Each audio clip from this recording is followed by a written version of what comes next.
How to set up sinking fund. Hey guys, welcome back to our channel. In today's video, I'll show you on how you can do this quickly and easily. Now, if you want to prepare for your future expenses without the stress, let's set up a sinking fund in 3 simple steps. First things first, you want to define your goal. Decide what you're saving for, like vacation, car repairs, or holiday gifts. Estimate how much you'll need when you'll need it. For example, $1,200 for a vacation in 12 months. Secondly, calculate your contributors. Divide the total amount by the number of months until the deadline.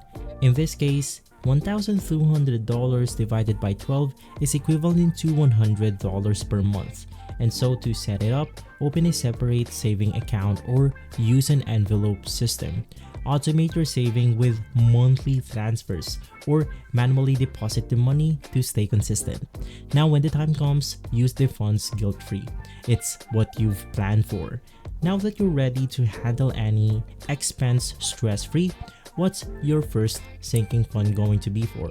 Let me know in the comments below, and as always, thanks for watching.